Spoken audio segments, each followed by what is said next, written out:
Hello, and welcome back to yet another video. This is the 5th episode in a Naruto Uzumaki story in which a few little changes might have a significant impact. Knowledge provided early in Naruto's career converted him from a hopeless loser to a powerful and skilled shinobi.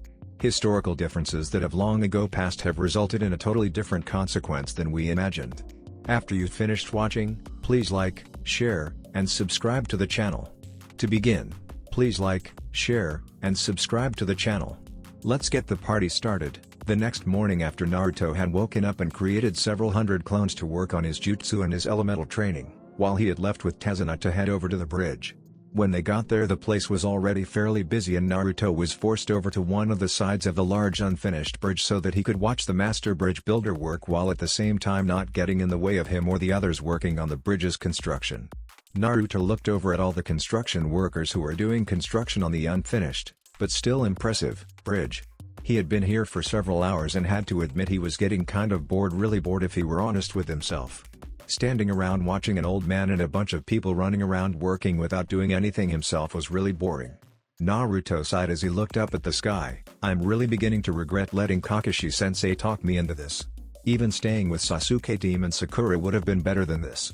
You seem kind of bored standing around here all by yourself, Tazuna commented as he carried a large piece construction metal from one side of the bridge to another. Naruto turned to look at him with a grin. Are you kidding? I'd much rather deal with an old drunk like you than a girl who would rather smash my face and then say even one kind word, and a brooding emo team who only speaks in one-syllable grunts. Ha ha ha, you know kid, you're alright. Tazuna laughed as he set down the construction metal for the other workers to grab and weld to the end of bridge where they were extending the length that would eventually reach the mainland. Hey Tazuna. Naruto and Tazuna turned to see one of the workers coming over to the old bridge builder.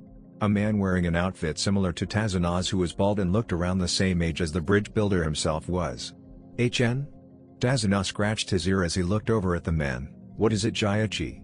Jaichi looked at Tazuna with a small frown. I've been doing a lot of thinking recently and I'm thinking about stopping my work on the bridge. What? Tazuna yelled in surprise. This is so sudden. Why would you do this? Tazuna, we've been close friends for a long time now, Jaichi started, and Naruto sensed a bit coming. I want to help you, but if we continue this work Gato will notice us. And if you get killed, then what's the point? Naruto walked over to the two of them with a small frown. He did not like this man's cowardice. It seems Tazuna Oji-san was right, the people here have lost their courage. We should quit building this bridge while we're ahead, the man continued on, trying to impress the reasons he wanted to quit upon his friend. I can't do that. Tazuna placed a hand on his construction helmet and tilted it down as he looked at the man. This bridge is our bridge. This is the bridge we started building together believing it would bring resources to our super poor country. The man looked at Tazuna imploringly, but if we lose our lives? It's already noon, let's stop for today, Tazuna interrupted Jaichi, turning around and leaving the man before he stopped and spoke without looking back. Jaichi, you don't have to come back tomorrow. Naruto found himself frowning as he followed Tazuna into the city and took a look around. Said city looked more like a hovel than anything else. The buildings were run down and in a state of total disrepair and looked even more dilapidated now that he could see them up close. The grocery stores had very little in the way of food, and what they were selling was unfresh and rotten. People were looking over their shoulder as they walked, almost as if they expected to be attacked or stabbed in the back by some unknown enemy. Parents were shooing their kids down the streets in an effort to get home faster. But worst of all were the many people who obviously had nowhere to go and were simply sitting on the street sidewalks and alleyways. Some of them held signs that said they were willing to work for food, some just sat or leaned against buildings looking like they had not eaten in months. Many of these people who were starving appeared to be children. Looking at this place and seeing how bad the people here had it brought pain to the young blonde's heart. It reminded him a lot of his childhood, the year after he had been kicked out of the orphanage and had been forced to look through the garbage in the hopes of getting a decent meal. Fortunately, he was snapped out of his reverie and growing depression by Tazuna. I'm supposed to bring home food for lunch. He started saying as he and Naruto made their way to what looked like it was supposed to be a store, if it weren't for the fact that there was only a small amount of food and it was almost all rotten. Here we are, Tazuna said as he entered the store. Naruto followed in and watched as Tazuna looked around at the meager amount of food they had. There's hardly any food here, the blonde thought to himself. Naruto had known what it was like to starve, having been kicked out of the orphanage when he was 5. He had lived on the street for a year and had taken to eating out of the trash can. In fact, It was because he had gone to try and get something out of the trash can at one Ichiraku's Ramen that Naruto had been able to get an apartment. It had been a stroke of luck that the Sandaime Hokage had been eating there at the time and had spotted Naruto. After getting the story from the blonde, Sarutobi had made sure to get the boy his own place to live. Seeing the poor amount of food and the state said food was in made him wonder whether it was better to have food all around you, but not be able to eat it. Or better knowing there was not enough food to feed yourself with. It probably doesn't matter in the end, he said to himself as Tazuna finished buying his goods and left the store. Naruto followed soon after, and as they began to walk down the street again, felt a small tug on his leg. Stopping, the blonde turned around and looked down to see a child, who couldn't be more than 5 or 6, he was twig thin and wearing nothing but dirty rags. He had his hand sticking out in front of him, making it obvious what he wanted. "Hey Tazuna," Naruto said in a soft voice, but still loud enough for the bridge builder to hear. The man turned around to see Naruto looking at the small child. "I'm sorry, but do you think I could stay here for a while?" Tazuna looked from Naruto, then to the child and back to Naruto again. "Sure thing kid," Tazuna said, realizing what was going on. Naruto smiled as he created a ram seal. "Kage Bunshine no Jutsu," he said, causing a clone to appear next to him. "My clone will escort you back home." Tazuna nodded to Naruto as the clone caught up with him. When the two of them started leaving, Naruto looked down at the odd kid who was looking at his retreating clone and smiled. "Do you have any friends or family that are also hungry?" Naruto asked. The kid looked away from the direction his clones took off and looked at him. I've got my own Ai-chan, and lots of friends who are." He trailed off and looked down.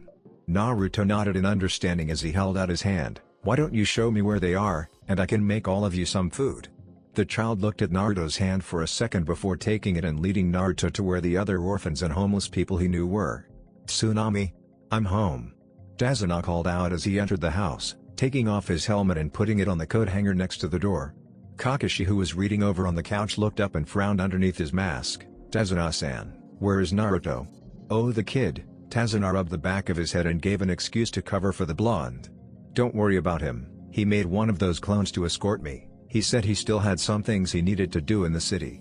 Kakashi's frown deepened. "Naruto has grown a lot in the past month, so I don't think he'll do anything reckless.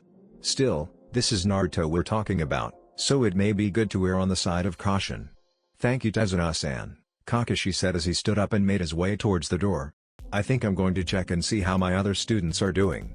Tazuna watched as Kakashi left before shrugging and moving into the kitchen where Tsunami most likely was. When Kakashi left the house, he bit his thumb and began to make several hand signs. He sighed as he felt some of the small amount of chakra he had leave him. He would only be able to use this once until his reserves were completely recovered. Slamming his hand into the ground as he called out a jutsu, Kushios no Jutsu, summoning jutsu. As soon as his hand touched the dirt, a seal array appeared on the ground under his hand. There was a puff of smoke, and when it cleared, Kakashi saw a small pug sitting there. The pug was wearing a blue vest with a Konoha headband, and had a lazy expression on its face. "Yo Kakashi," the pug said as it lifted a paw in greeting. "You haven't called me lately, is there something you need?" "Pakun," Kakashi greeted, reaching into his pouch and pulling out a small torn bandage. "I need you to find the person this scent belongs to. Come back and tell me if he's alright." Pakun nodded as he took a whiff of the scent. Putting his nose to the ground, he sniffed around a bit before looking up. "I got the scent Kakashi, I'll see you later." As Pakun took off, Kakashi looked after him before sighing and going back inside. "And then the Chunin and Jonin of our village all started chasing me around the village." Naruto finished telling the story of his grandest prank of defacing the Hokage monument to the kids who had gathered around him. The child who had come up to him begging for food, had led Naruto to where a group of 15 people ranging from the ages of 5 to 12 had been, all of them wearing the same rag-like clothes that he was, and all of them starving from lack of food. With a talent for showboating that only a prankster of his caliber could have, Naruto had proceeded to wow the entire group by creating 50 clones of himself. He had divided them up into groups. Group 1 was 25 clones who had used his still-fledgling water-walking skills to stand above the water with a net and catch as many fish as they could. Clone Group 2 had been 20 clones split into 2 groups of 10. One group had gone to get firewood, while the other built several fire pits to cook the food caught. The last group had been 5 clones who were given the task of helping Naruto play with the children. They had done everything from playing tag to giving piggyback rides. Naruto had even shown them some of his less destructive jutsu, such as the jutsu he had now taken to calling the cage henge, shadow transformation, due to the fact that Anko had told him his jutsu was not an illusion like the standard henge but a real transformation. Once the clones had finished cooking, Naruto had gotten the children to settle down, and he and his clones had passed out food to them, watching in a mixture of amusement and sadness as the group of ragtag kids devoured their meal as if they had not eaten in months. The blonde suspected that this was actually very close to the truth. "That's so cool, Oni-chan," one of the kids said, a little girl with long brown hair and green eyes. Naruto grinned at her. "Yeah, it was, until Iruka-sensei caught me at least." He finished with a bit of a sheepish expression. "Who's Iruka-sensei, Ni-chan?" asked another kid. "He's the person who taught me to be a ninja," Naruto replied, leaning back on his hands as he looked at the group that was gathered around him. "He's pretty cool, except that he always seems to have this magical ability to find me after my pranks." Naruto stayed with the kids for the next several hours, regaling them in tales of his pranks. He had to admit it was nice to have a receptive audience who loved to hear about his pranking career, since before it had never really been seen in any way except a negative light aside from his rival for Hokage Konohamaru. But he had only seen the kid a few times in passing since he became a ninja. Looking up at the sky, Naruto frowned when he saw that the sun was starting to set. "Well, it looks like I have to get going." He stood up, much to the disappointment of the kids. "Aww. Do you have to, Oni-chan?" asked the one who had led him here. Naruto smiled and ruffled the kid's hair. "Yeah, I do. I have to help protect the bridge builder. He's going to save this country from Gato, to make sure that you guys can all live happy lives again." "Really?" the boy said in an odd tone. Naruto gave the boy his foxy grin. "Of course. Which is why I have to protect him, that way Gato doesn't try to pull anything funny." "Wow, Doc, you're like a hero," one of the girls said. Naruto chuckled a bit, hiding the small amount of hurt those words gave him. Sarutobi had said he was the hero of Konoha, the one who protected it from the QB, but none of the people saw him like that. However, here were people he had just met, kids, but people nonetheless, that thought he was a hero. It was both a heartwarming feeling and slightly depressing. "You think so?" "Maybe," Naruto said, giving the little girl a smile. "It's nice to know some people think that anyway." Less than 15 minutes later, Naruto walked through the front door to Tazuno's house. "I'm back," Naruto called out as he went over to the table where his team along with Tazuno and his family were sitting, eating dinner. Kakashi looked up from his book and gave his blonde student the ever-famous eye smile. "Ah. Naruto, did you take care of whatever business you had?"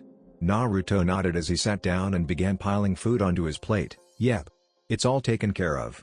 I think I should have realized something like this would happen," Kakashi thought to himself as he went back to his book, but didn't read in favor of his thoughts. Given that while different, the situation a lot of these people are in is similar to Naruto's earlier years. Kakashi had been able to find out what Naruto was doing through Pakun. What he had found was both surprising, and at the same time not so surprising. Having been in the Yanbu at one point, Kakashi was one of the people who Sarutobi had placed as a guard for Naruto after giving the boy his apartment.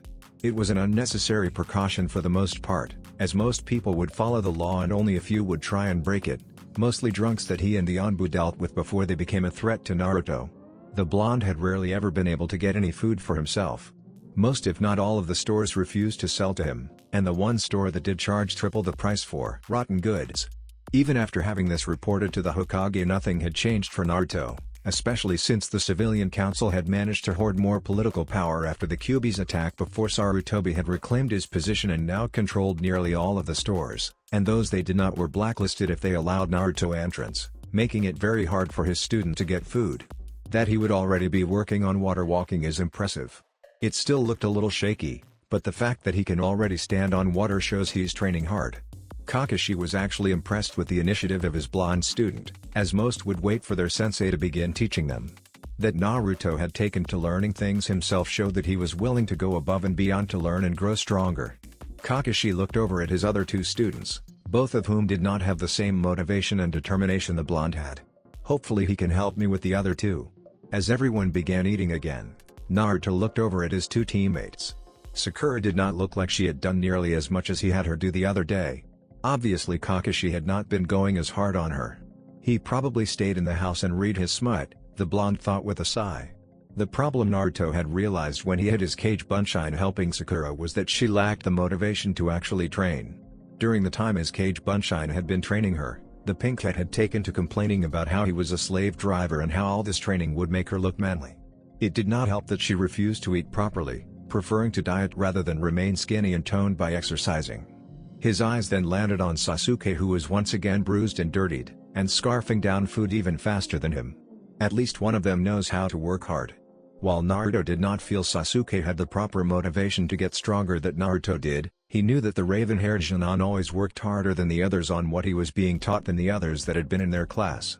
"Hey team," Naruto said, making Sasuke pause mid-bite to eye the blonde. "How's that tree climbing coming?" Naruto asked with a cheeky grin. Sasuke glared at Naruto as he swallowed.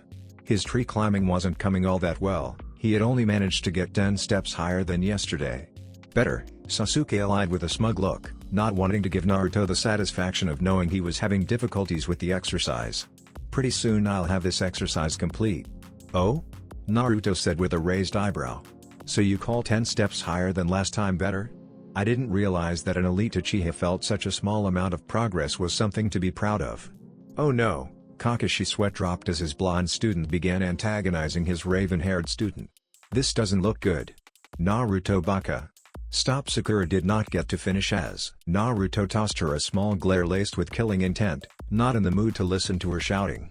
Sasuke stiffened in his seat as he glared at Naruto. "How did you know that? Were you spying on me?" "Hardly," Naruto scoffed. "I have several clones stationed around the house for added protection. One of them simply saw you training."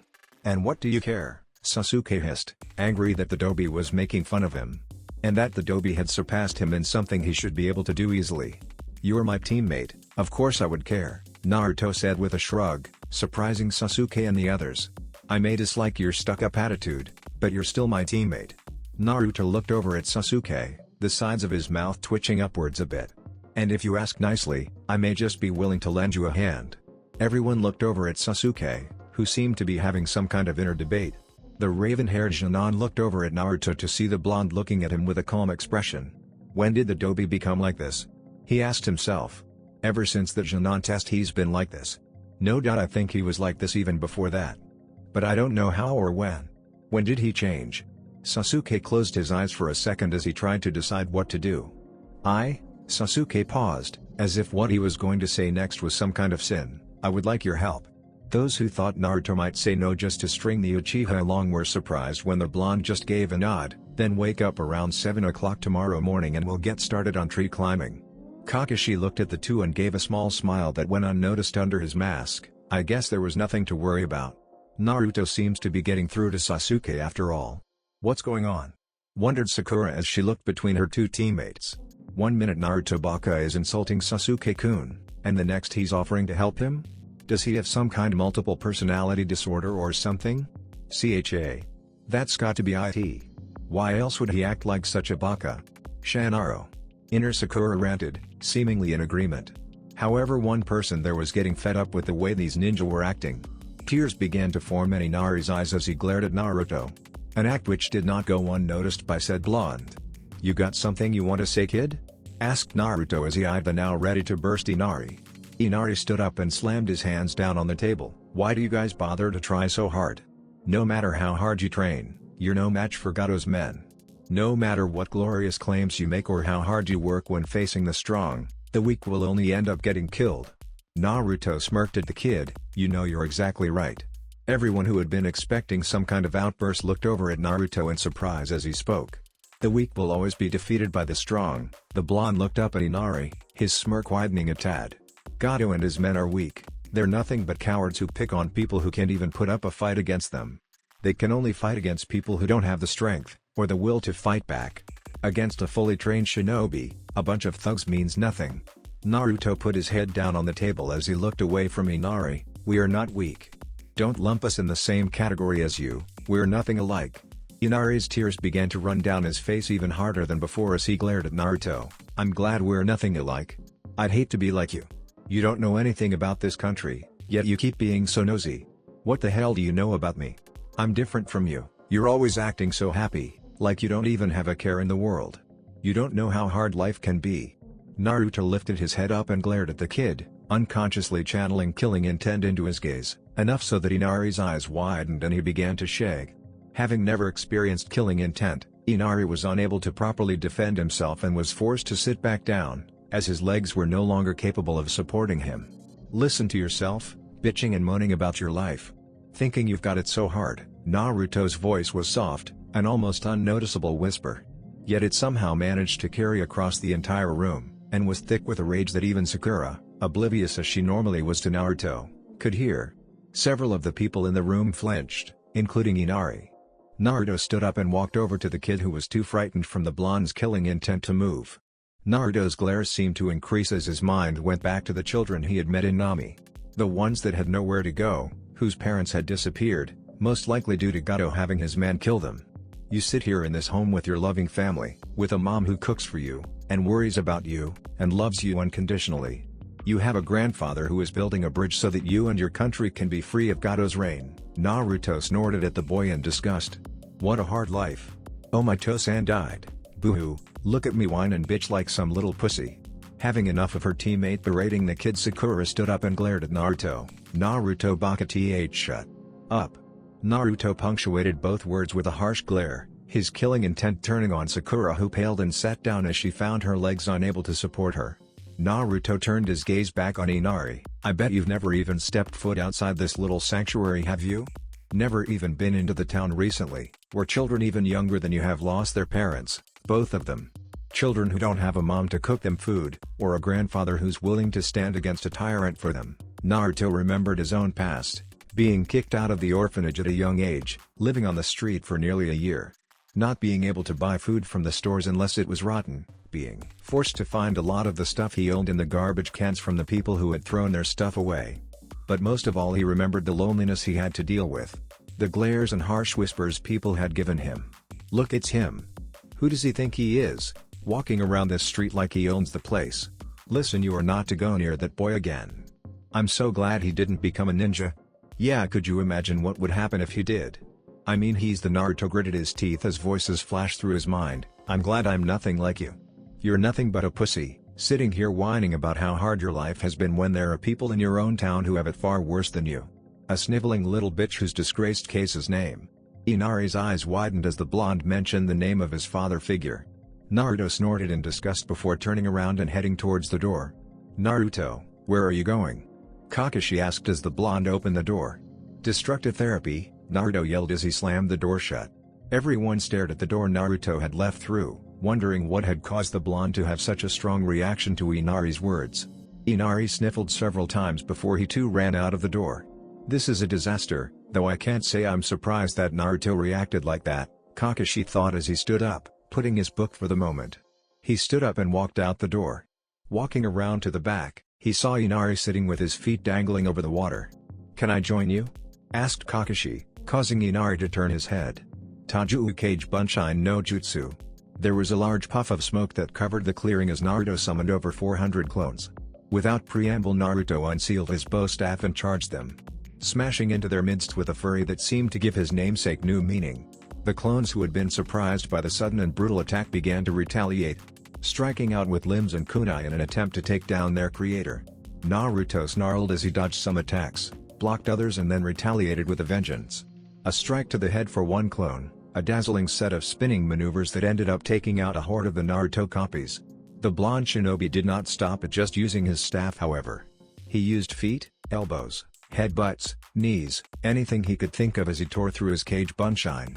He did get a hit a few times, several kunai got stuck in his torso, a few cuts appeared on his arms, and bruises came to his face. However, Naruto continued on, fighting like a man possessed until the last clone had been killed. When they were all gone, Naruto stood there, hunched over and panting. His eyes began to droop as he fell onto his back. One last thought passed through his mind as he fell into blissful unconsciousness. The nerve of that brat, thinking I don't know what it means to suffer. It seems we're out of medical herbs, Haku mumbled with a sigh. Closing the pantry, the hunter ninja walked back into Zabuza's room. Walking over to the bed, Haku looked down at him. You were far more injured than I thought. We're all out of herbs. What's your point? Grunted Zabuza. My point is I need to go out and get some more for you. Haku's gave the man a blank stare, slightly irritated by Zabuza's cavalier attitude. I'll be back sometime around noon. I should be able to get enough for you to finish healing. Whatever, Zabuza grunted, trying to shift his position in the bed despite the sharp pains he felt as he moved. Haku looked over at the Akuma brothers. Take care of him while I'm gone. If I find out that you've let him bully you into letting him so much as sit The two brothers gulped at the implied threat. "Don't worry Haku, we won't let him talk us into anything," said Guzu, the older brother. Haku looked away. "You said that last time as well." Not waiting for a reply, Haku left the room. Haku hummed a small tune while walking through the forest, looking for the herbs that the fake hunter ninja had found a few days ago. After passing a particularly large tree, Haku found the herbs. Bending over to pick one up before pausing, having caught sight of a figure lying on the ground a little ways away.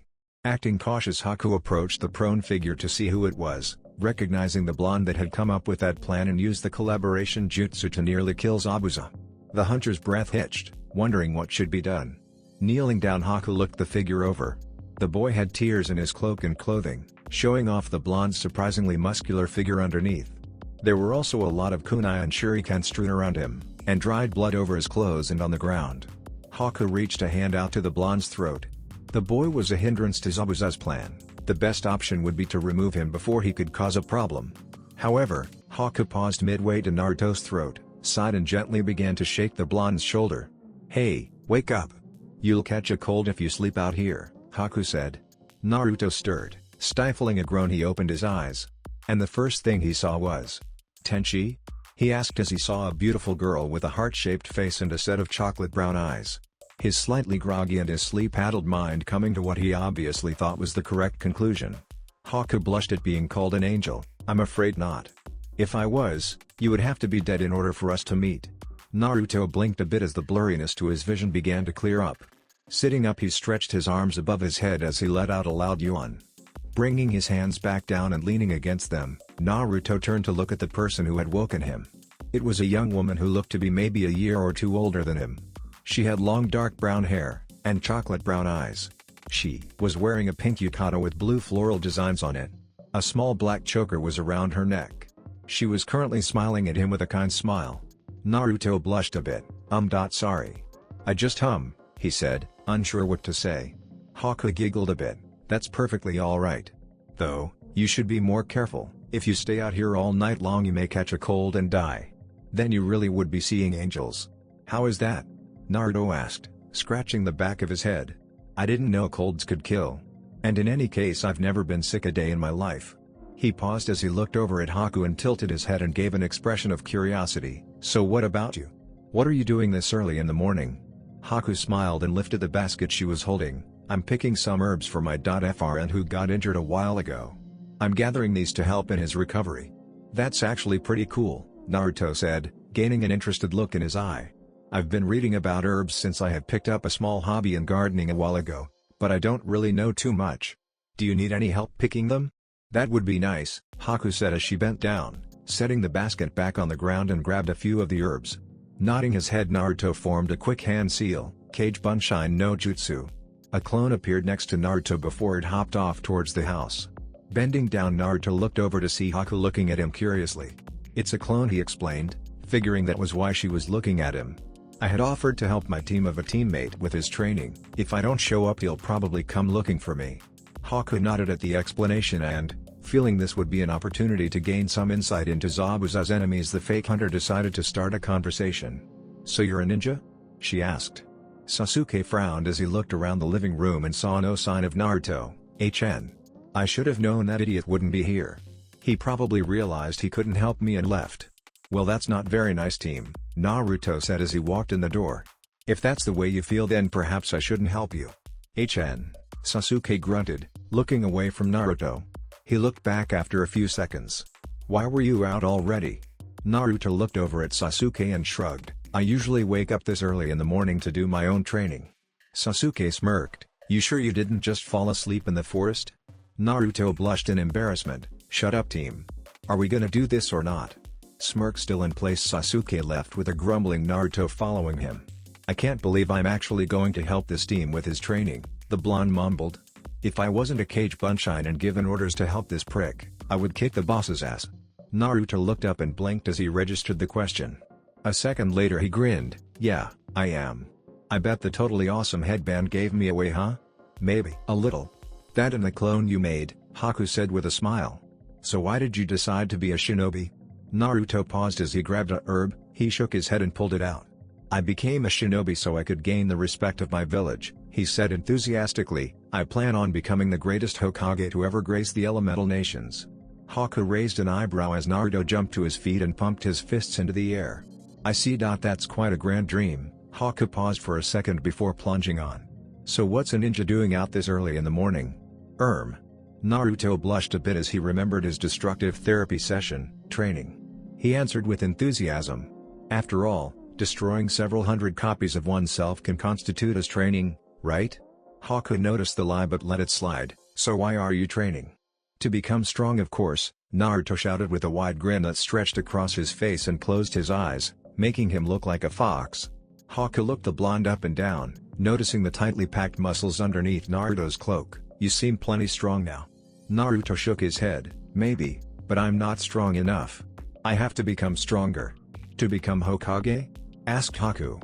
Naruto nodded. "Not just Hokage, but the greatest Hokage." "Are you doing this for someone else? Or yourself?"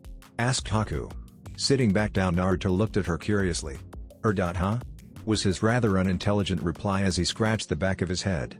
Haku noticed the look and covered a hand to her mouth as she released a giggle.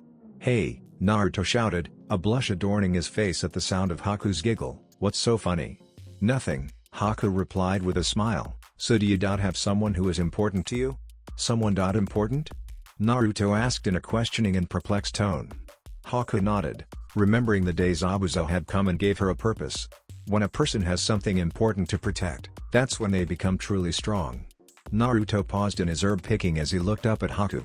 Listening to those words, Naruto remembered Iruka-sensei protecting him from Mizuki and allowing him to graduate afterwards. His mind flashed to Hokage Oji-san, who had been with him ever since he had been kicked out of the orphanage. And he remembered the Ichiraku family, who owned the only restaurant, aka a food stand, that did not kick him out. More images played through his head. Anko helping him with his tort. Training in the Forest of Death, sparring against the literal fighting Hurricane Rock Lee. His growing improvement with a bow staff and recently a katana, thanks to Tenten. And her father Kaido, who sold him goods at the same price as everyone else and had given him said staff for free. They were all people who he had grown close to. He would easily fight to protect them, even give his life. "I know exactly what you mean," Naruto said solemnly, his usual enthusiasm and occasional snarky attitude diminished. "You'll get strong," Haku said, seeing the understanding light enter Naruto's eyes. Standing up, Haku looked at Naruto. "By the way, I'm a boy." Naruto froze for a second, his eyes went wide, his face turned green and he felt like he wanted to vomit. "Oh no. Oh no, oh no, oh no. If I called a boy Angel, I'm gonna..." He paused mid-rant as Haku began to walk away and his nose caught a scent. "You're lying," Naruto stated, causing Haku to freeze and look back at him. Grinning, Naruto stood up and walked over to her. "You almost had me fooled, but there is no way you can be a guy." Haku kept calm and merely raised an eyebrow. "Oh? What makes you say that?" "Well, the first thing is you have no Adam's apple." Naruto had been reading up on human anatomy and so he knew that was one of the differences between male and female. The other differences are. He shook his head. "Mind out of the gutter, Naruto." Looking back at Haku, he continued. "Second, you're far too pretty to be a man." He grinned as Haku blushed. "It's too bad I can't make Anko turn red like that." Ga. He shook his head again and cursed Anko for corrupting him. And finally, no self-respecting male would ever smell of lavender and lilac. "I.see," was all Haku said, too surprised that someone had called her out to actually say anything, though a part of her mind was trying to come up with an excuse for posing as a boy. "I'm guessing you're posing as a male because of Gado's reign of tyranny over the island?" Naruto asked. Haku felt herself relax as the blonde unwittingly provided a cover story. "Yes, Gado's men have been known to do things that were less than savory to women that they catch alone." Naruto nodded. "Yeah, I could imagine that slime who already works for someone as slimy as Gado would do things like that." He tilted his head for a second before smiling and thumping his chest. "I know. Why don't I escort you home? That way if any of Gado's goons even try to touch, I'll beat the shit out of them." Haku giggled but grew worried as she tried to find a way out of this situation. "That's okay, I don't want to interrupt your training. I have already taken too much of your time." Naruto opened his mouth to protest but Haku cut him off. "Please do not concern yourself with me, I have been evading Gado's men in the morning ever since he came here." "Oh, well okay," Naruto said in a somewhat dejected voice. He perked up again after a few seconds. Looking up, he saw Haku walking away again. "Wait," he called out as he ran to catch up with her. "Yes?" Haku asked as she turned around, wondering what the blonde would want this time. Well, I was just...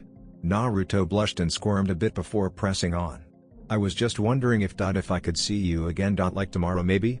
Hokage bit her lip as she was presented with this new dilemma. On the one hand, this would be a good opportunity to learn more about Zabuza's enemy. On the other hand, she would be playing with a young boy's heart, someone who for some odd reason reminded her of herself. However, her desire to help Zabuza overrode her desire to keep the young blonde from being heartbroken. I can do that, she said with a smile, even as her stomach churned a bit. What time would you like me to meet you? How about 7 o'clock tomorrow morning? Naruto suggested with a smile, relieved that she had not turned him down.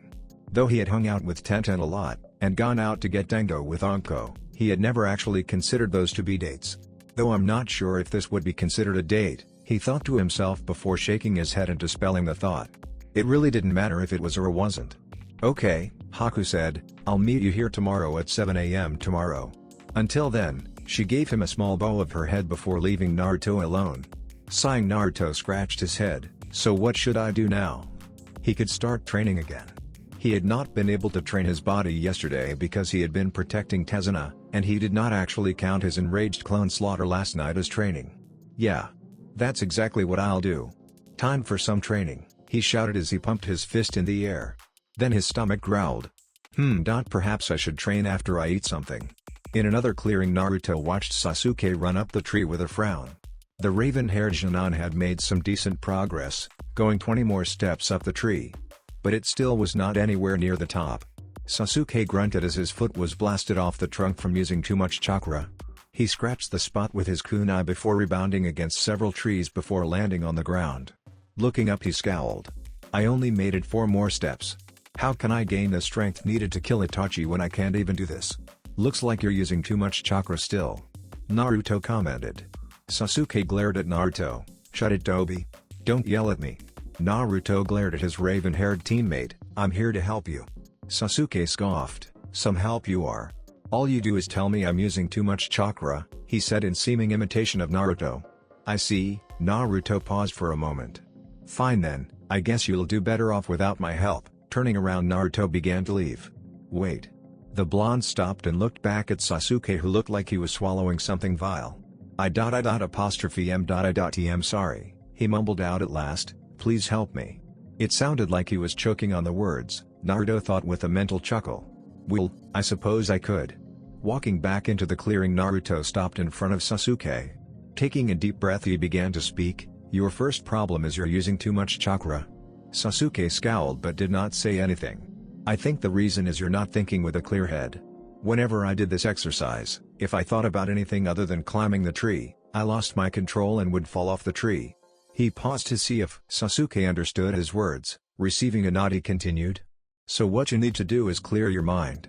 Don't think of how you can't do this, or how superior you are to everyone else, or even of how you want to kill your brother for what he did to your clan. How do you know about that? Sasuke asked with a glare.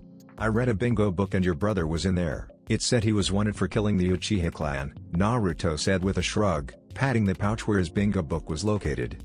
It wasn't hard to figure out who the man you intend to kill was after that. And while I can understand why you want to, right now thinking about him is merely a distraction for you. Now, clear your mind and being channeling your chakra, Sasuke sighed and decided to do his ask. It couldn't hurt more than anything he had been doing recently. When all thoughts, even the many plotted ways he would kill Itachi, were gone, he channeled his chakra to the bottom of his feet.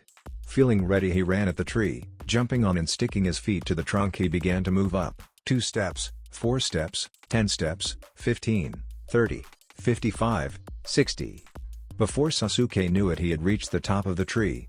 Blinking in a bit of surprise, he grabbed onto the top and swung himself on the topmost branches.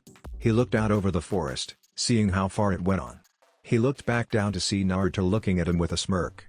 Unbidden, a smirk came to his own face. It looks like the Dobi has his uses after all. Later that night, Naruto came in with a beaten and battered-looking Sasuke. Said raven-haired Jonin's arm was around the whiskered blonde's shoulder as Naruto held him up and walked over to the table. Sasuke-kun. Sakura screeched as she saw Sasuke. Everyone winced and covered their ears at the loudness of her voice. Except for Sasuke, who was simply too tired to cover his ears, and Naruto, who was holding Sasuke up. Naruto baka. What did you do to Sasuke-kun? Quiet down, Sakura, Naruto said in an annoyed tone. I was just helping Sasuke with his training. The blonde looked over at Kakashi. He can reach the top now, so we're working on perfecting his tree walking. Kakashi raised an eyebrow as he looked up from his book. What do you mean perfecting? He asked in curiosity. Naruto grunted as he set Sasuke down at the table, said raven-haired Jinan, resting his head on the table as soon as he was seated. What I mean is, perfecting. I was told that the tree climbing exercise is not truly mastered until you can stay on a vertical surface for 1 hour, while in combat, the blonde answered as he grabbed a plate and some food. That's actually a good idea, Kakashi said, looking over at Sakura. Sakura, tomorrow, Naruto and I will be guarding the bridge. I want you and Sasuke to work on mastering tree climbing. Sakura paled a bit at the thought of doing what Naruto had said, but nodded as it would not be wise to go against her sensei. Yes, Kakashi-sensei. Good. Smiling, Kakashi turned to Naruto. You don't have a problem with this, do you, Naruto? Naruto shook his head. That's fine, I can get my training done early in the morning before we leave. Excellent, Kakashi said with another wry smile. I'll be counting on you to back me up in case something happens. Naruto grinned. You just want me there so that if something does happen, you can read your porn while I do all the fighting. Now you know that's not true, Naruto, Kakashi said with a fake tone of hurt, which may have been more believable had he not gone back to reading his porn. I would never let a comrade fight on his own if I could help it. Aha, sure. Naruto rolled his eyes as he began eating. You would be more convincing if you weren't reading your precious Icha right now, sensei. Well, you never know when I'll get another chance, Kakashi said as he turned the page and dutifully ignoring the glares from the two females in the house. Especially if something happens tomorrow, I have to use my time wisely after all. Ha, Naruto laughed. Just admit it, you're a lazy-ass bastard who simply doesn't want to do anything other than read his porn. Throughout the whole conversation, Sakura, who had been getting increasingly red, spoke up. Would you two shut up? I don't want to hear you talking about sensei's porn addiction. I don't want to hear about our dirty old sensei reading porn. Shanaro. Inner Sakura raged. Kakashi and Naruto looked at each other before shrugging. Sure, Sakura, Naruto said, another grin coming to his face, one that Kakashi recognized as the grin when the blonde was doing his pranks. If you want, we can talk about how you have a shrine of Sasuke hidden in the back of your closet instead. As soon as Naruto said that, several different things happened. Kakashi dropped his book as he fought to keep from laughing. Dazu nodded laugh. Inari looked confused as he wondered why someone would have a shrine of another person in their closet. Tsunami blushed a bit as she wondered if Sakura might have some kind of mental problems. Sasuke blanched, turning as pale as a ghost and praying to every kami he could think of that Naruto was lying. And Sakura, Naruto, was red with anger, red enough to make a tomato seem pale, wondering how he knew she had a shrine dedicated to Sasuke in her closet that she paid homage to every morning. You're dead. The next morning saw Naruto getting up bright and early, making some breakfast in the kitchen while everyone else slept. He flipped the pancake currently on the frying pan, while at the same time put a few spices on the sizzling pieces of bacon that was in the other pan. Having been cooking for nearly a month, he had gotten good enough to make a fairly decent meal. Nothing extravagant, but now he could eat his food and actually enjoy the flavor, rather than eat his food and wanting to gag. Normally Naruto would have had a clone make him breakfast while he got ready to start the day. Since he had started taking his training more seriously, he had found himself having less time, but this was special, at least to Naruto it was. He was making for someone else, not just himself, and for whatever reason, felt that it would not be the same if a clone made it. It was a pretty odd notion for him, considering he had no clue why he felt this way, but he had never been one to question things like emotions and feelings and usually just went with the flow when it came to these things. And so, here was making breakfast. When all the food was done, he put it in a container before sealing it in a blanket he had gotten from a closet, in a scroll. Putting the scroll in his pouch, Naruto hurried out of the door and began making his way towards the clearing that he was going to see Haku in. Haku put on her yukata after she finished taking a shower, this time not wearing the chest bindings she had worn to conceal herself with. She looked in the mirror for a moment as she grabbed her brush and began to comb her hair. As she did, she thought about why she was doing this. Not going to see Naruto, her mind was clear on that. Zabuza had always told her to know thy enemy to allow for an easier victory, though she was sure he was just quoting from someone else. The man may be a skilled shinobi, but he was nowhere near intelligent enough to come up with a saying like that. No, what she was wondering was, why was she getting so dressed up? She often took care of her appearance, as evidenced by the blemish-free skin and silky black hair. but she had never before bothered to truly comb her hair other than the necessary times she needed to get knots out. Nor had she worn makeup before, something she was now wearing, though it was really just a hint of lipstick that she had found in her bag for the time she had to go somewhere in disguise to gather information for Zabuza when he asked her to. She shook her head as she realized that thinking about it wasn't going to help. Finished with her brushing, Haku stood up and left her room. Naruto turned around and grinned as he saw Haku walk into the clearing. "Hey Haku-chan. How are you doing?" He blinked when he noticed that her chest was decidedly larger than last time. Now, having spent as much time as he had with Anko, he was now well aware of the female figure, so it was not a surprise that he had noticed this rather easily. However, since Haku had been wearing her bindings yesterday, Naruto had not even noticed them before, and the difference was extremely noticeable. Haku, who happened to take notice of where he was looking, blushed and, despite being fully clothed, covered her chest. "You know, it's kind of embarrassing when you look at me like that." "Huh?" Naruto looked at her face before his eyes widened as his face took on the hue of a tomato. "Oh, no. I was surprised because of yesterday and all." "And I? Haku giggled as Naruto got completely flustered, her embarrassment fading a tad as the blonde continued sputtering out excuses. "It's okay, I suppose it would be surprising. I usually wear chest bindings to hide them." "Oh," Naruto said in realization. "So how about we start again?" he asked sheepishly. "How are you doing?" Haku brought a hand to her mouth as she giggled from Naruto's behavior. "I'm doing well, thank you. And what about you, did you have a nice sleep?" Naruto grinned. "Yeah, it was good, better than sleeping out in the woods like I did last time we met. To be honest, I think sleep is overrated." The blonde grinned for a moment, "Though I did have some fun yesterday, beating the crap out of Sasuke team." Haku blinked at the blonde and tilted her head slightly. "Sasuke team?" "Yep. Sasuke team," the spiky-haired shinobi gave a grin. "Who's that?"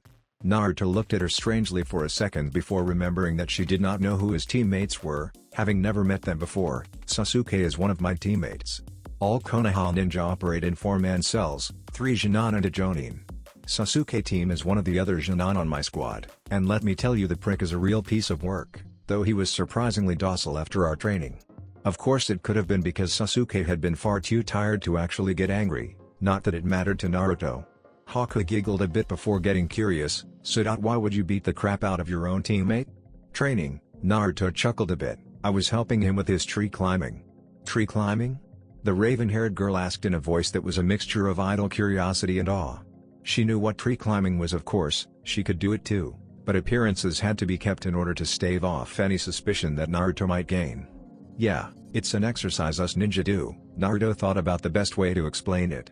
"Basically, we ninja use an energy called chakra for all of our cool jutsu, by channeling chakra to the bottom of our feet, and this allows us to climb up a vertical surface." "That sounds pretty amazing," Haku commented. "I suppose it is," Naruto said before grinning. "I remember after I had helped him get all the way to the top. He looked so smug, thinking he was all badass. I had to burst his bubble by telling he hadn't mastered the technique until he could fight on a vertical surface for 1 hour as if he was standing on a horizontal one." Naruto smiled as he looked up at the sky and remembered the beatdown he had given Sasuke. "I remember after that Sasuke was pretty pissed for a while. That look on his face was priceless. He looked so disgruntled?" Haku suggested when she noticed Naruto having some trouble finding the right word. "Nah, I'm sure he was disgruntled. But he really just looked constipated," Naruto said as he reached into his kunai pouch. Haku tensed when she saw his action but covered it with a giggle. "Well, that type of training does sound pretty hard." Naruto nodded as he pulled out a scroll. "Yeah, it can be. I remember when my friend Aiko was teaching it to me." Naruto shuddered as he laid the scroll on the floor and unrolled it. "She had me run across a single tree while she threw kunai, shuriken and snakes at me. While laughing. She sounds kind of crazy," Haku commented as she watched him channel some chakra into what she recognized as a containment scroll. There was a small puff of smoke as the contents were unsealed, and Haku saw a container of steaming breakfast, pancakes, bacon and a pitcher of orange juice, all of it laid out over a blanket. "Breakfast?" Haku asked in surprise. She had not expected him to do something like this. It was oddly heartwarming. Naruto looked up and gave her a sheepish grin as a small blush spread across his face. "Well, I thought since I asked you to meet me here and all, it would only be proper that I make you some breakfast." He looked away as he finished, a small blush spread across his face. Haku also found herself feeling a little flustered as a tint of pink reached her cheeks. "Thank you," she said, smiling as she sat down. "No problem," Naruto grinned at her, handing her a plate as he put some food on it. Haku accepted the plate and watched as Naruto dished himself some food as well. She looked at the food for a few moments, not ruling out the possibility of the food being poisoned. Such a tactic was often used among ninja when doing assassinations. Usually ninja would do this when their mission was to assassinate a small-time thugs or a merchant, since they would not have enough money to afford someone to check for poisons. This meant that there was a good chance that hers was. However, she did not think Naruto was the kind of person to do that. Aside from the fact that there was no way he could know who she was, he seemed far too kind-hearted to use such an underhanded tactic. "Sometimes you're too soft, Haku." Like me, Haku thought as she remembered some words Zabuza had said whenever she refused to kill her opponents, something she still could not do to this day. It was the one area she felt she had failed her master. She had never been able to kill anyone, it did not matter if they were enemies or not. In battle she had always just knocked her opponents unconscious, that way they could complete the mission without needless death. "You okay?" asked Naruto as he noticed the odd look on Haku's face. "Why aren't you eating? Is it bad?" He hoped it wasn't bad, but maybe his clone's cooking skills hadn't passed over to him. That would really suck. All that time they spent cooking and others still can't eat it. "Huh?" asked Haku before she realized what Naruto had said. "Oh no." She picked up her fork and began to grab a decent-sized piece of food with it. "I was just thinking about something." Not wanting to be rude, she took a bite. The food wasn't amazing or anything, but it was good. "It's good," she complimented, taking another bite of her food. "You think so?" Naruto asked as he rubbed the back of his head in a sheepish expression. "I only just started cooking a month ago, so I wasn't really sure how good I've gotten." "Well, you don't need to worry," Haku said with a smile. "It's definitely good, especially considering you've only started cooking for a month. A little more practice and if you didn't want to be a ninja, you could end up being a chef." Naruto put a hand to his chin in mock thought. "Now there's a thought. Maybe I could work at Ichiraku's if I ever decide to retire after being Hokage." "Ichiraku's?"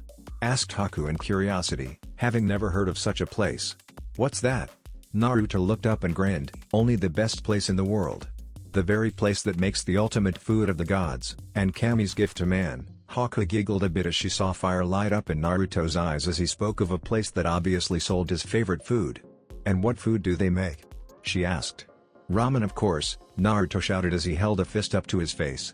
"There is nothing better than the noodle goodness that is ramen as it slides down your throat, or the broth that tastes of heaven while you drink it. Ramen is the gift that Kami has bestowed upon man, in order to grant us unworthy mortals a small taste of heaven before we die. Ramen is the food of the gods." Haku's sweat dropped a bit at the boy's obvious obsession for the unhealthy noodles. Sushi's better," she said with a shrug. "What?" Naruto shouted as he looked at her with a shocked look. "How could you possibly think that rotten fish could be better than a gift that Kami herself bestowed upon us?" "Sushi is not rotten," Haku shot back with a glare. "And it's far better than those disgusting and unhealthy noodles you eat." She gave Naruto a smirk. "It also doesn't make me short." "Hey! I'm not short," Naruto shouted. How dare she insult him for his height? Ever since he had entered the academy, Naruto had been the shortest person in class, so one could imagine that he may be a little oversensitive about the subject. "I've grown a whole 2 inches since I..."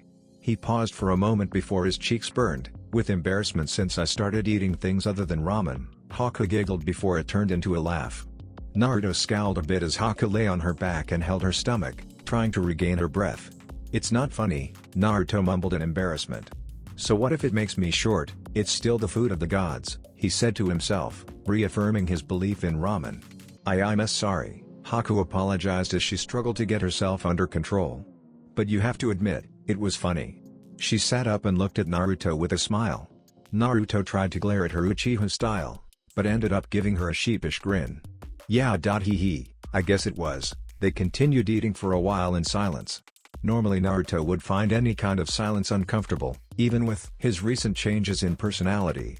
Whether it was the sound of his clone shouting out jutsu, or his own sarcastic remarks while training, or Anko's sarcastic remarks while she was beating the crap out of him, Naruto always needed some kind of noise.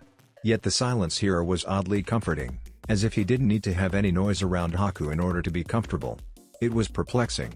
"So this Ichiraku you mentioned," Haku started, getting the blonde's attention. "Are the people there important to you?" "Yep," Naruto said with a grin. In fact, they were the first of 3 people to ever become precious to me. His grin faded into a small frown. I''am not well liked in my village. Haku's ears perked up when she heard that, as well as catching the hurt in his tone. For some reason. People hate me, and I never knew why. He decided to leave out the part about having a 9-tailed rampaging fuzzy sealed inside of him. After all, it was supposed to be a secret. He shook his head and continued, they were some of the first people to look at me like I wasn't some kind of monster. I remember they would often give me free meals when I didn't have enough money to buy food. Haku looked at the blonde next to her wide-eyed. The tone of his voice, the way it sounded so helpless. It was the exact same tone she herself had before Zabuza found her. It was then she realized why this boy had reminded her so much of herself. A part of her should have realized it sooner, and was now berating herself for having not seen it. She looked into his eyes and saw the same pain she herself had felt before she was given a purpose. The pain of loneliness, the feeling of having people hate you for something beyond your control. The blonde had the same eyes that she had. I had people very dear to me once. A long time ago. Naruto looked over at Haku in surprise as she started talking. My parents. I was born in a small snowy village in Mizuno-kuni. My parents were very kind people. And I was happy. But when I grew up and began to learn the ways of the world. Something happened. Naruto noticed Haku's expression getting depressed. You don't have to tell me something like this, just because I shared some of my past with you. He told her as he placed a hand on her shoulder. Haku looked up and her eyes widened as she realized what she had just been about to tell him, something that only Zabuza knew of. She was about to heed his advice and stop, but for some odd reason felt compelled to tell him. Like there was some kind of force that was pulling the words out of her mouth, compelling her to let the blonde know of her past so that he would understand that he was not alone. No, she shook her head. I don't want to tell you. I've kept this in for so long, maybe telling someone will help. Naruto looked at her before nodding and offering a smile. So, what happened? My father. He had gathered a mob, and then he killed my mother. Naruto gaped at her as she told him that, not even able to truly comprehend what she was saying. Then, he tried to kill me. What? Asked Naruto, sounding like he didn't understand what she was telling him. The country of Mizu has had endless civil wars, and those with Kekkei Genkai came to be hated. Because of these clans with Kekkei Genkai bloodlines were used as weapons in countless battles. As a result, these clans were blamed for the cycle of war that had plagued the country. After the wars, these clans were forced to hide their Kekkei Genkai, or be willing to risk getting butchered by the hunter squad specifically designed to kill Kekkei Genkai clans. You have a Kekkei Genkai? Asked Naruto as he realized where this was going. Yes, Haku said, my mother was from one of the clans that carried a Kekkei Genkai. My father discovered this because I had been careless enough to use it. A few tears came to Haku's eyes but she wiped them away. I had discovered my Kekkei Genkai's powers and had gone to show my mom. I had thought they were so cool at the time and wanted her to be proud of me. I remember her slapping me for it and telling me to never use it again. However, my father had also seen me use my abilities. I remember coming home one night and my father he had killed my mother and tried to. Haku had to pause as more tears came and she cursed herself for showing such weakness and in front of an enemy no less. Someone she shouldn't even be telling this to. She should not have even told him this much in the first place. Not only did she have nothing to gain from telling him, but he could use this information against her and Zabuza should he figure out who she was. She was shaken from her thoughts when Naruto came closer to her and wiped away the tears on her face. I think I understand, he said, looking at her with a look of understanding and compassion. He too had noticed the look she had when she was talking about her past. He had seen her eyes whenever he looked in the mirror, more often than he cared to admit and more often than anyone else would ever know. When the pressure of the villagers' hatred became too much he would gain those eyes, and considering how much hatred they had for the blonde he looked like that quite often. He shook his head and focused on the girl in front of him. You don't have to say anymore. She knew she should follow the young man's advice, as there was no reason to tell him potentially harmful information. However, Haku shook her head. No. I want to. She took a deep breath before continuing. After that he had tried to kill me and I was forced to kill my own father and the rest of the mob that was with him. In my panic I had accidentally activated my Kekkei Genkai and used it to kill them. After that I ran. I ended up living on the street, scavenging for food from the trash cans. Every day coming a little closer to death until I wanted to die. Naruto was not sure how, why or when it happened, but before he knew it, Haku had bowled him over, clutching to him like some kind of lifeline. For several minutes Naruto was too shocked to do anything other than lay there, his eyes widened to the size of dinner plates. Thankfully, his experience with Anko, while so completely different from this new situation it was not even funny, had enabled him to know what to do when a member of the opposite sex was hugging you. Either hug back, or make a smart-ass comment about the person hugging you being a child molester. Naruto decided to go with hugging. He wrapped his arms around Haku's shaking form, one hand going to the small of her back and the other going into her hair and running through it, much like how his grandfather figure, Sarutobi, would hug him when he was depressed. "It's okay," Naruto said in a soft voice, "let it all out." Naruto was not sure how long he had stayed like that, with Haku lying on top of him crying. Not that he particularly cared, it was obvious she had suffered even more than he had. If he knew his parents, and they had tried to kill him, he probably would have broken a long time ago. That she had survived was a testament to how strong her spirit was. "I'm sorry," Haku sniffled out eventually, after getting all the crying out of her system. "I don't know what came over me." In all the time she had been a tool for Zabuza she had never cried, and now here she was bawling her eyes out not only on some stranger, but an enemy she would have to do battle with when Zabuza recovered. Shaking her head, Haku sat up and set her hand in her lap, looking down at them as if remembering the past. "Sock," Naruto said with a small smile. Wanting to comfort Haku in some way, the spiky-haired blonde moved on instinct and brought an arm around the raven-haired girl's shoulder. Haku smiled as she leaned into the blonde, resting her head on his shoulder. Even knowing he was an enemy, she felt an odd sense of peace settle over her. Enough so that she had dropped most of her defenses and guards. Maybe it was the odd aura the blonde exuded, the strangely warm and comforting presence that he held. Or it could have been the similarities that she had seen between him and her, the look in the eyes and the general presence of someone who has lived a life of loneliness. However, whatever the cause was, Haku honestly did not care and just wanted to feel some form of comfort no matter how fleeting it was. They stayed like that for a while longer until Naruto asked a question. "So do you have someone important to protect?" "I do," Haku said, closing her eyes as she continued resting her head. "However, I don't think he would understand anything if I were to tell him this." She had tried once when he asked her about it. However, all Zabuza had done was give her this blank stare as if he did not understand. Not surprising considering he did not even remember his parents and most of his memories were bloody and violent, most of said violence being instigated by Zabuza himself. Yeah, she doubted that even smacking him in the face with her past would help him understand. "Ah," Naruto said, sighing. He leaned his head on Haku's. He closed his eyes and took a few deep breaths, enjoying Haku's scent. The only other person he had been this close to was Anko, and she smelled like blood, snakes, dango and sake.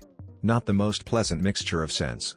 "I should probably go," Haku commented after a while.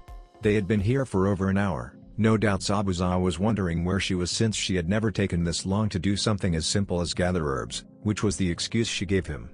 Naruto nodded reluctantly and let go of Haku. "Yeah, I should too. Chances are my sensei is most likely looking for me by now." The two stood up and Naruto created a clone to clean the picnic supplies. The two looked at each other for a moment, unsure what to do. After all, what do you say when someone essentially just bared their heart to another? Haku was the one to move first, wrapping her arms around him in a hug. Naruto was a little embarrassed since Haku was at least 3 inches taller than he was, making him reach her shoulder. Not that it stopped him from hugging back, and enjoying the feel of someone hugging him. "Thank you," Haku said as she backed away and gave Naruto a smile. Naruto grinned as he rubbed the back of his head. Hee, don't mention it. Getting hugged by such a pretty girl, I think I should be thanking you." Haku blushed at the compliment the blonde gave her. Having posed as a guy for so long, she had never received compliments from anyone. It felt nice. She managed to reduce her blush to manageable levels and smiled at Naruto. "I had a nice time. Maybe we can do this again tomorrow?" she asked. Haku knew it was wrong to be so close to the enemy, but he understood her, something she was sure that even Zabuza could not do. "I'd love to," Naruto said with a large grin, excited that she actually wanted to see him a second time. "Same time tomorrow?"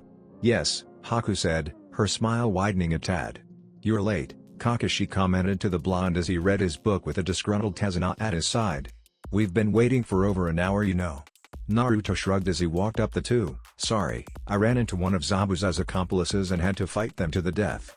Kakashi stopped reading and looked at him for a second. Naruto became nervous, wondering if he had seen through his half-truth. His wonderings were banished when Kakashi smiled. Naruto.I''M. So proud of you. Coming up with such an awesome excuse. I now feel like my time being this team sensei have truly borne fruit. Naruto's sweat dropped. Yeah, let's go with that. So. He grinned, "Are we gonna get this show on the road or what?" "We would have done that an hour ago if you had been here," Tazuna mumbled. "I'm gonna pretend I didn't hear that and assume you said, gee, I'm glad he's not 3 hours late like Kakashi." Naruto shot back with a small glare. Kakashi shrugged as they began walking. "Well, don't worry, I'm sure if you work on it a little more, you'll be 3 hours late too." Naruto face faulted at his sensei's words before getting up and run a hand over his face. "Sometimes I worry about you, sensei." 3 days later, it had been 6 days total since Naruto and the others had escorted Tazuna to Nami no Kuni, and in those 6 days the three Jonin had grown much stronger. Thanks to Naruto's torture training, Sakura had actually managed to increase her reserves a fairly decent amount. She had not mastered tree climbing, but had managed to at least double her reserves, though she still refused to do any physical exercise in fear of looking manly. Both Kakashi and Naruto had tried to get her out of that phase, however neither had any luck with it and eventually gave up. Sasuke had improved much more drastically than Sakura. While his reserves had not improved much, he had mastered tree climbing. He had also admitted, even if only to himself, that Naruto was alright. He had noticed that the more time he had spent with the blonde the stronger he got, and so did not complain or let his jealousy get to him too much. Not that it had changed the dynamics of their rivalry. Naruto still thought the raven-haired Jonin was the archetypical brooding team. And Sasuke still believed that Naruto was a blonde idiot who was inferior to him, even if he knew that was not true as the two were fairly close to even when it came to their physical prowess in hand-to-hand combat. Naruto himself had probably improved the most. Not that anyone other than Kakashi would know that since the blonde preferred to keep his training secret in order to avoid any jealousy on his team's part. He had managed to learn Sunshine, and could even do it without hand seals, giving him an edge when he needed extra speed. He had also mastered water walking and was now adding the leaf floating exercise to it. He had also increased his training seal to level 2. Of course he had found level 2 nearly impossible to move in for the few tutos. Naruto had learned that in order to properly use the training seals he had to enhance his body with a constant stream of chakra so that his body could move when the resistance seals were on. Once he could move through a set of taijutsu katas at the speed he could normally, he would slowly decrease the amount of chakra he was using to keep himself moving. It was a slow-going process, especially because he had to sometimes take the seals off so he could get used to his body speed without them. But he knew that once he started getting the hang of it, this form of training would allow him to use his training to its maximum effect.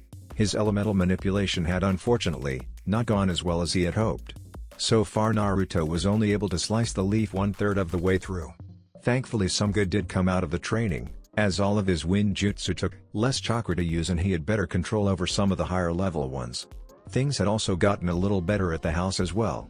Inari, though still quiet, no longer made comments against Naruto. Sometimes the whiskered blonde had even caught the kid watching and following him when he trained, though the blonde had no idea what that was about. His relationship with Sakura had remained unchanged. She still seemed to either ignore him or tried to hit him on some occasions.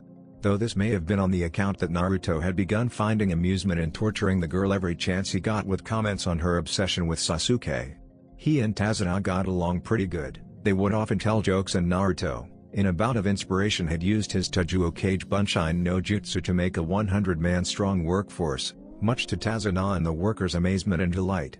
Kakashi also seemed to be treating him well, not that he hadn't always, but the man seemed to respect him more.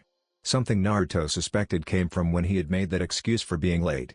Naruto had also spent more time with Haku, who had come to meet him in the same clearing every day since they had met. The two had grown extremely close despite the short amount of time they had been together due to their similar experience they shared from their past. They had never spoken of the time Haku had mentioned her past, and in truth, they didn't need to, having come to understand each other well enough due to the similarities in their lives. Instead, Naruto would often regale her in tales of his pranks. How he had started his pranking career in order to get back at all the people who had ignored and made fun of him, though the main reason was a little darker than that. He would tell of her setting up stink bombs in restaurants, small explosives in toilets that would go off when someone flushed in the academy, painting the Hokage monument in broad daylight and other pranks he had pulled throughout the years. Haku had never laughed so hard when he had told her some of them. If she were honest with herself, being with Naruto had been the most fun she had ever had. It depressed her to know that this happiness and content she was feeling with the blonde would end soon. Looking out the window from her room, Haku sighed as she finished getting ready to meet up with Naruto. It was the last day they would get to see each other as friends. Zabuza was now completely healed and had told her the plan to kill the bridge builder would commence tomorrow, which had been why she decided on having dinner with the blonde instead of breakfast like normal. Looking herself over in the mirror one last time, Haku tried not to let her emotions spill before she looked away and left her room. Going somewhere? Haku stiffened as she turned around and saw Zabuza leaning against the wall. "You're going to see that boy again, aren't you?" he asked. "How did you know?" Haku asked, knowing better than to lie to Zabuza. She had never been able to lie to Zabuza, not that she had ever tried to before.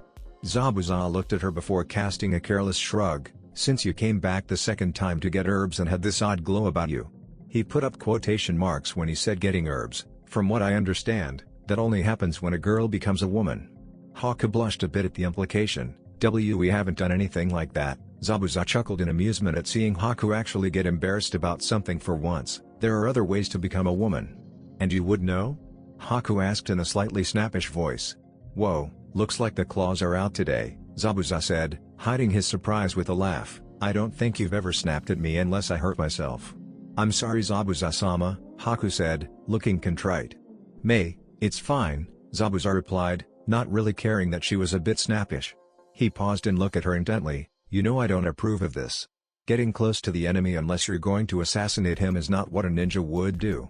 Haku winced and looked down. "However, I am not going to stop you, should you wish to see him." That caused Haku's head to snap up so quickly Zabuza was sure she would snap her head. "You won't?" she asked in a guarded voice. "You're not a child, Haku," Zabuza said. "You can make choices for yourself. I'm not going to stop you." He began walking away, but still managed to toss a parting comment over his shoulder. "Just be ready to not let your feelings get the best of you when we take down the bridge builder and everything will be fine." "Going somewhere, Naruto?" asked Kakashi as his blonde student left the dinner table and went over to the door. Naruto stopped and turned his head to look at Kakashi. "Just going to get some fresh air, sensei," he replied as he scratched the back of his head. "You said that tomorrow, chances are Zabuza will be healed." "I admit I'm feeling a little nervous." His other two teammates looked at Naruto in surprise. The old Naruto would have never admitted to being nervous about anything. Kakashi however narrowed his good eye as he saw through Naruto's lie, though what he was lying about Kakashi was unsure of. He decided not to press the issue for the moment and shrugged, "That's understandable, just don't stay up too late. We're waking up early tomorrow." "Bah. You worry too much, sensei." Naruto whined, waving his hand in the air. "I'll be fine, and even if I'm late I'll just tell Zabuza about the black cat that crossed my path, forcing me to take the long way around. I'm sure he'll understand." While everyone else in the room face-faulted, Kakashi smiled, "Perhaps, but I don't think he would get the joke like I would." "Whatever," Naruto said as he left. Walking into the clearing Naruto saw Haku was already there. "Haku-chan," Naruto said with a smile as he walked up to the beautiful raven-haired girl. Haku gave Naruto a smile of her own as she gave him their by now customary hug. "It's good to see you, Naruto-kun." Naruto grinned as he broke the hug. "You make it sound like we haven't seen each other in years rather than yesterday with a tone like that." Haku just gave him a sad smile, something that Naruto noticed but ignored as he grabbed her by the hand and led her to one of the trees. Sitting down, Naruto leaned against the tree while Haku sat in between his legs, leaning her head against his chest. This had been something that they had started doing on their third meeting. It had been amusing when Haku had first began snuggling into the blonde, who had felt his face about to burst, something that the fake hunter ninja had found surprisingly amusing. Though after the first 15 minutes of blushing, stuttering and trying not to pass out from the feeling of having a beautiful young woman pressed against him, the whiskered blonde had gotten used to, and come to enjoy the cuddling they did. Naruto wrapped his arms around her waist, pulling her as close as possible without making her uncomfortable as he put his head on hers. He took in a deep breath as Haku's scent filled him, letting out a sigh as he nuzzled deeper into her hair, causing Haku to giggle a bit. They stayed like that for nearly half an hour before Naruto broke the comfortable silence. "You work for Zabuza, don't you?" he asked. He felt Haku stiffen his arms and aimed to reassure her, "Don't worry, I don't care if you do." Knowing Naruto enough to realize that he was not the type to lie to her, Haku relaxed, melding back into Naruto. "Yes. When did you figure it out?" she asked curiously. "The moment you told me about your past," Naruto said, shrugging a bit. "A girl from Kiri with a Kekkei Genkai, and a former Jonin-turned-missing ninja from Kiri wanted for the attempted assassination of the Sun Daime Mizukage. It wasn't all that hard to figure out." He complimented himself on reading up about Zabuza in the bingo book, otherwise he probably would have not even considered that Haku may have been working for him even after she had told him of her past. Despite being surprised that Naruto had known for this long and not done anything against her, Haku nodded. Or maybe she should not be so surprised, especially since she had known Naruto was her enemy from the moment they met and done nothing against him. "How is Zabuza, by the way?" Naruto asked. Haku sighed. "He's fully healed." "Then I suppose you'll be attacking the bridge builder tomorrow," Naruto hypothesized. "Yes," Haku commented in a quiet whisper. "I wish you wouldn't, Naruto said, his grip on Haku tightening a bit. Haku buried herself even deeper into Naruto, her head nuzzling into the blonde's neck. "I know." She tried not to let her sadness get to her. "Are you angry?" "No," Naruto sighed, "I know you can't help it. This battle is necessary. Zabuza is your precious person, I know I can't stop you." Having spent as much time as he had with Haku, her ideals had been permanently imprinted and taken into his own ideals, namely her thoughts and beliefs on true strength coming from protecting those who are precious to you.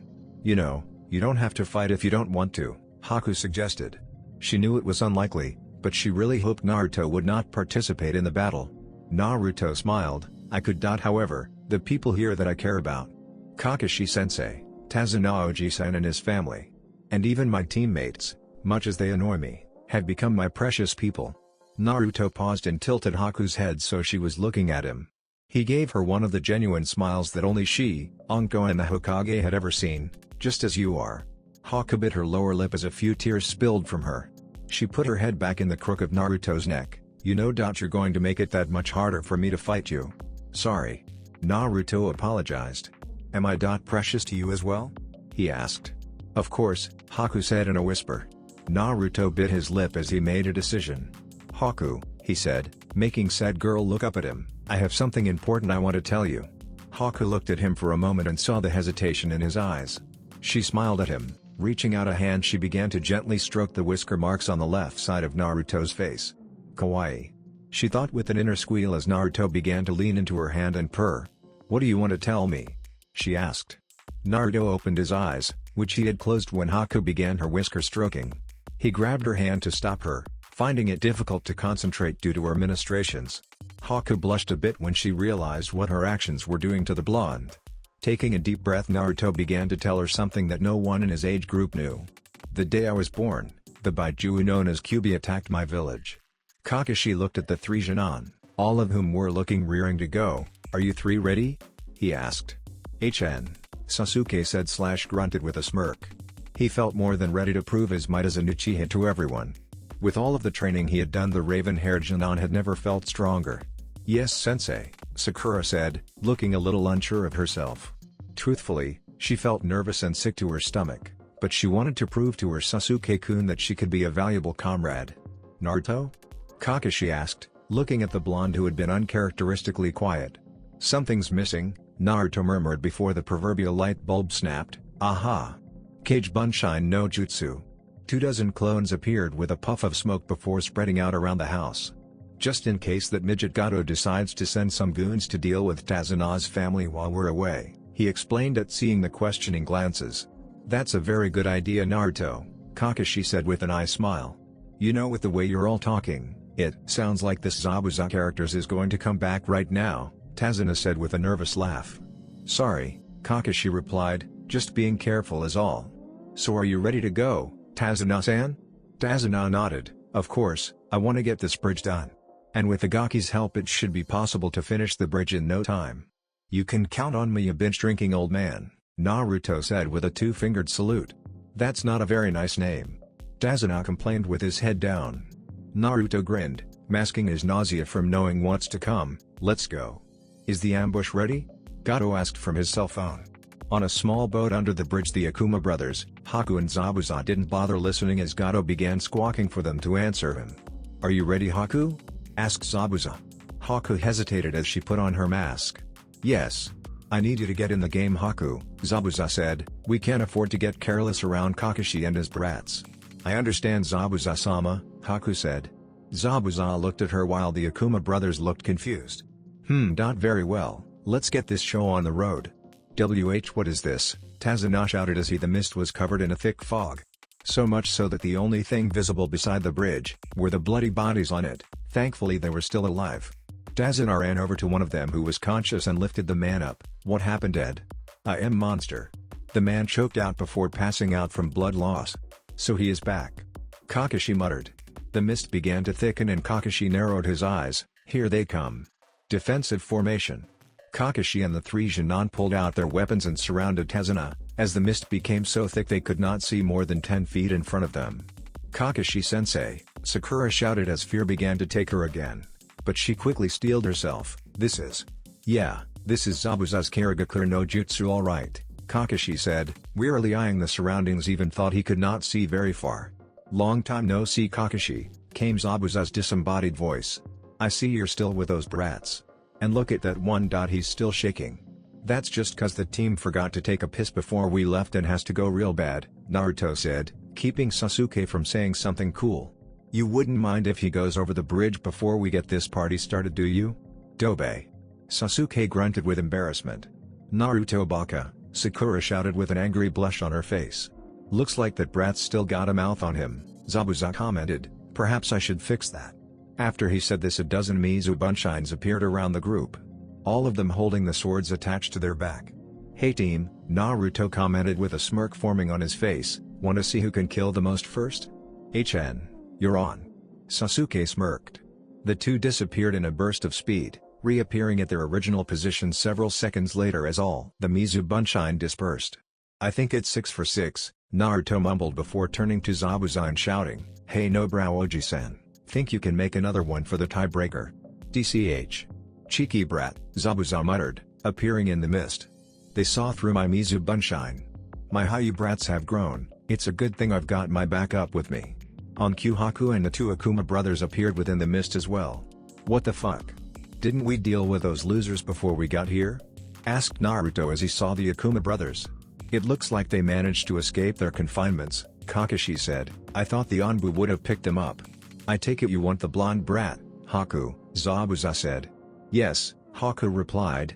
You're too soft, Haku. Haku did not reply as she stepped forward and prepared to face Naruto in combat. It's a good thing both Naruto and Sasuke have grown. I didn't take the Akuma brothers actually escaping into account, Kakashi thought. I'm gonna have to talk to the Anbu about getting a quicker response. Sasuke, with your increased speed you should be able to deal with the Akuma brothers, Kakashi said. But be wary, last time they were caught off guard because the element of surprise they were going for didn't work. That won't be the case this time. HN. Whatever, Sasuke said, he had wanted the Hunter Ninja. However 2-on-1 was just as good. He tightened the grip on his two kunai and charged. Naruto. I know, Naruto interrupted his sensei, I've got the Hunter Ninja. Kakashi looked at him for a moment before nodding. Good luck, he said before running off into the mist. Unlike the others who had ran off to fight, Naruto calmly walked away from Tezuna, moving several meters away from the bridge builder and Sakura to start his battle. Haku followed him, stopping when they were unable to see the others. Naruto-kun. Haku started. Don't, Naruto interrupted with a head shake. We both knew this was going to happen. I don't regret meeting you, even if this battle was inevitable. I feel the same, Haku said, her masked face looking down. Haku, do you think you can take off your mask? I want to see that pretty face of yours even if we're supposed to be enemies, Naruto said. Still the charmer even in battle, Haku replied, taking off her mask to see a tear-stained yet smiling face. Hey now, no tears, Naruto said, if you start crying, then I'll start crying and then I'll be considered a hypocrite for calling Inari a crybaby. Haku made a sound somewhere between a laugh and a sob. Sorry, she said, wiping her eyes. Don't be, I'm barely holding myself back from bawling like some snot-nosed brat here. You've got nothing to be sorry about, Naruto flipped his kunai into a reverse grip. It actually makes me feel kind of special, knowing you can cry for me even though we have to fight each other. Then I'm glad I can do this for you at least, Haku said. I suppose we should start, Naruto sighed as he closed his eyes, yeah. Opening them again, he looked at Haku and charged. Haku did the same and the two met in the center of the arena, Naruto's kunai clashing against Haku's senbon. The battle of the bridge had begun. That's it for this video. I hope you all enjoyed the video. Don't forget to like the video, subscribe to the channel, and follow me on my other social media accounts. Anime God here, and I'm signing off.